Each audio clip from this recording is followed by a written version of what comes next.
Hello everyone, this is Group 3, and this is our final group presentation on protecting the pandas. The World Panda Protection League is facing growing threats from poachers. Specifically, pandas are being tracked and harmed in the forest preserve located in China. The system currently uses RFID collars and a sensor network to monitor panda behavior and protect them from threats. However, despite these efforts, poachers are still able to find these pandas and harm them. So our security team has been tasked to investigate security gaps in the system and come up with a solution to enhance security and protect the pandas from the poachers. Before diving into problems and solutions, it is important to analyze the current system and security in place. The forest preserve uses RFID tags on each panda and a mesh network of 4,000 Zigbee-style sensors to track each panda. These sensors will detect tags within short ranges and relay to each sensor 32-byte messages until it reaches the ranger station. In the past, two consulting teams have employed encryption on these sensors, but failed to stop the breaches, and the critical vulnerabilities remain unresolved. As for the poachers, the rangers have found radios, computers, cryptography books, and encrypted devices in their camps, and there have been no signs of physical tampering in the sensors or on the tags, or tampering on the network or disruptions in the network traffic itself. There have also been no signs of hacking in the ranger station. There are 25 members, most of which are high turnover and part-time. These rangers have access to data stored on a local server called Kayvon OS, with basic username and password login, but with no multi-factor authentication. There is no encryption on sensor data or hard drives at the station. Pandas are tagged with RFID tags, which are passively detected in short ranges. The messages being transmitted between sensors are unencrypted, exposing vital information like timestamps. The sensors also cannot be reprogrammed remotely, and due to the region's environment and cost constraints, sensor hardware cannot be modified. Only add-on modules are allowed, and the solution must be backward compatible with a preferred budget of $100,000. In light of the security in place, our team has identified security gaps that should be addressed to prevent data in the hands of poachers. Firstly, the tags operate on 433 MHz and emit detectable signals. These RFID tags are known to have little to no security, as RF scanners can triangulate tag location. This could explain why there is no physical tampering discovered from the poachers. There is also a high risk of insider threat activity, as rangers are minimally trained, part-time, and with high turnover. Combined also that the rangers station does not use encryption or MFA indicates a lack of confidentiality and authentication with how data is handled. It is important to note that there may also be a passive system exposure. The system could be leaking sensitive information through subtle means, like pictures and signal transmission patterns and more. As mentioned earlier, there seems to be a lack of authentication at ranger stations. Coupled with weak internet security, the system also has no encryption at the station, but even when used, the sensor transmissions are poorly encrypted or apply encryption poorly. There is also an inherent limitation, as we cannot update the devices remotely, and these sensors should always include fields like timestamps and IDs in the messages. Consistent metadata also creates a pattern that enables tracking over time. One of the biggest risks we've identified is that the preserve's 4,000 sensors are sending out data over open airways. These signals aren't protected, which means anyone nearby with the right equipment, like a radio scanner, can pick them up. Poachers have been likely doing exactly that, watching for when and where sensors detect panda movement. Our solution is simple, and it's affordable. We install a small encryption chip between each sensor and its transmitter. These modules scramble the data before it's broadcast, so even if someone intercepts a signal, it's completely meaningless. Each chip costs just a couple of bucks, which means that we can secure the entire preserve for around $10,000. These encryption modules are built for the field. Each one comes pre-assembled inside a waterproof case ready for quick deployment. To install a Ranger, simply connects to the existing power cables and sensor cable to the labeled ports on the module. Once both are plugged in, they seal the enclosure, and that's it. No special tools or technical skills required. These modules can be secured using Velcro, zip ties, or adhesive, and each install takes under 15 minutes. We suggest rolling them out zone by zone, using the preserve's 25 Ranger teams. That means full deployment can be completed within a few weeks. Once in place, every sensor message is encrypted before it ever leaves the device, cutting off a major source of intelligence for poachers. While encrypting the sensor message is a huge improvement, it does not solve everything. Here's the problem. Even if the message is fully encrypted, the very act of sending it can still reveal sensitive information. That's because these sensors only transmit when a panda is nearby or when the battery is low. So if a poacher or poachers are passively listening to the frequency on the radio and they suddenly hear a transmission, they know some sort of panda activity has just occurred. They don't need to decrypt the message at all. They can just wait for these transmissions and use timing alone to infer where the pandas are moving. It's a classic side channel attack, and it's how several other wildlife preserves around the world have been compromised in the past. What's more, our rangers confirm that real-time data isn't even necessary for their work. They're fine with getting updates just once a day, so we can use that to our advantage. In our first solution, we propose randomizing the upload times each day. Panda data will be buffered and sent at different times, and to throw off surveillance even more, we'll inject dummy messages throughout the day. These are encrypted and padded to look just like the real thing. From a poacher's perspective, the traffic becomes confusing, noisy. They can't tell what's real, what's fake, or when a panda has actually moved. It's a strong defense against timing attacks, and is building on the encryption by working and adding the next crucial layer of protection. Our second solution simplifies things for the rangers.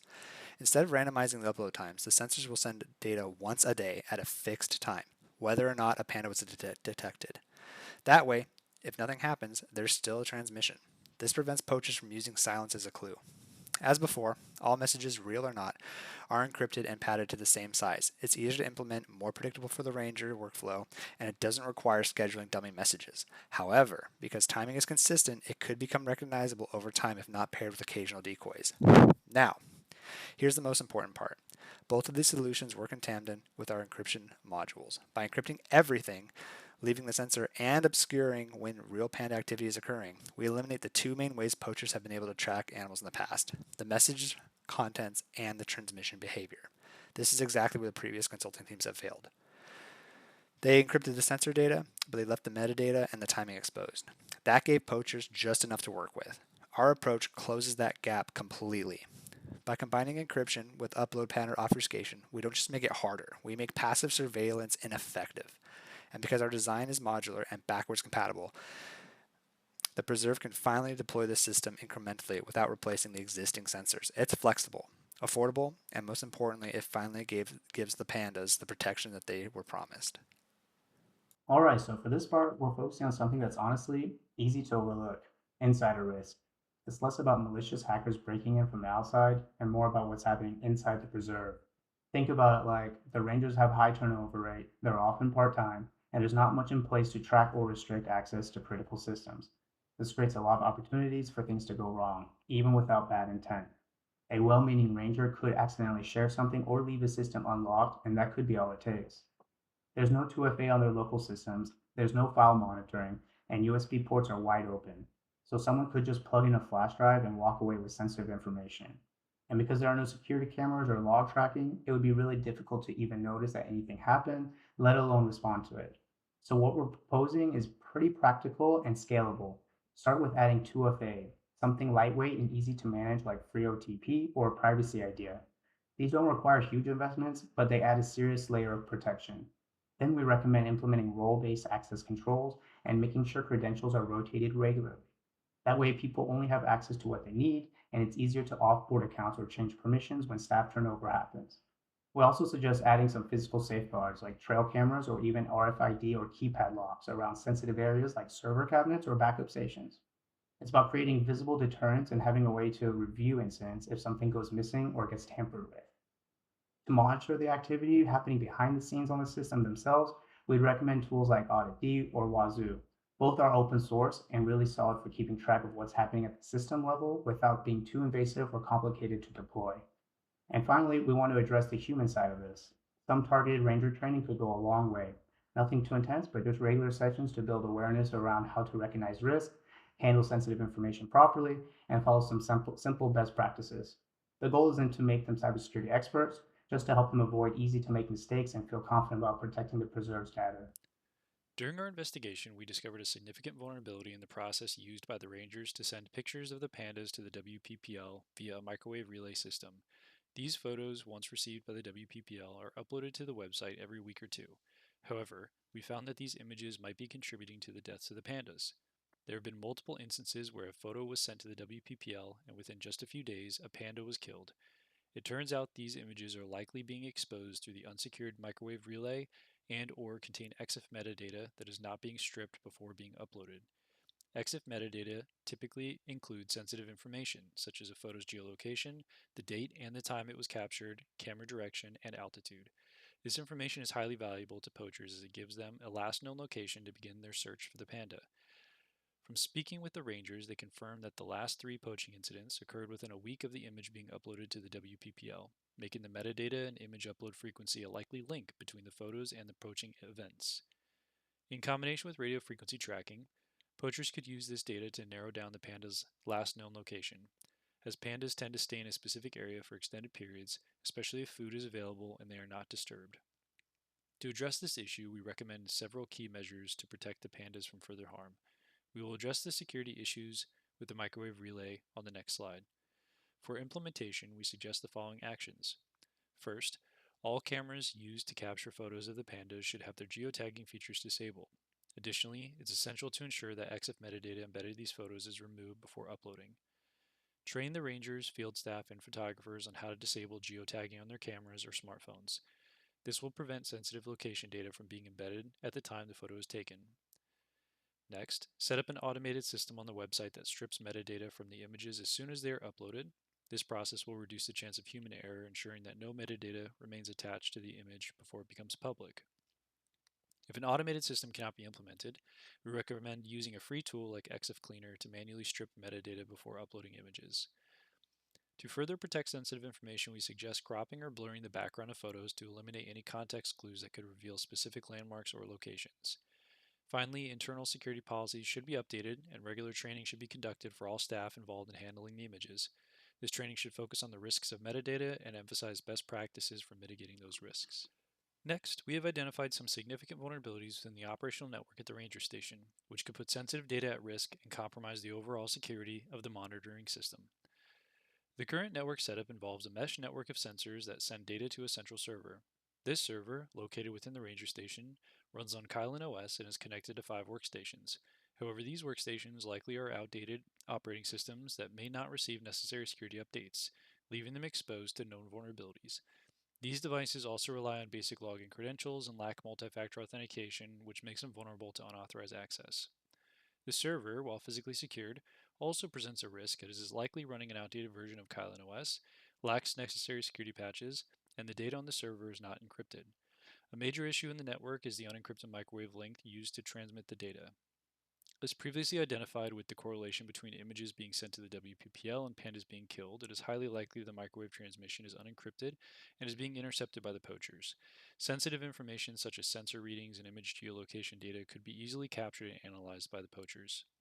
The poachers will use this data for malicious purposes, such as tracking wildlife movements and gaining insights into the ranger station's monitoring activities. Additionally, there is a risk of signal jamming, which could disrupt real-time data transmission, delaying response to critical events such as poaching. To address these vulnerabilities, we propose a multi-layer solution.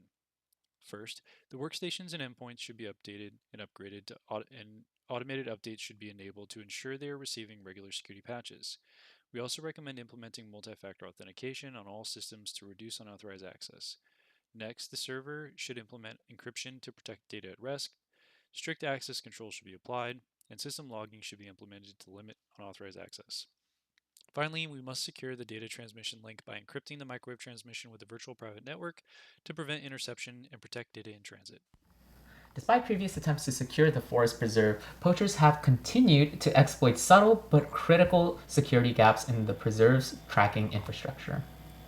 Our team has addressed these issues through encryption of sensor transmission to the base station, sensor upload frequency, insider risk, and the Panda picture uploads to WPPL.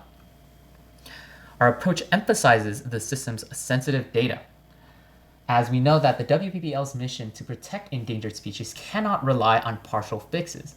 It demands an approach that defends not only the sensitive data itself, but also how the data behaves, moves, and is accessed. Our proposed solution transforms the preserve from a system vulnerable to traffic analysis into a resilient, context-aware defensive platform, one that finally lives up to its purpose, protecting the pandas.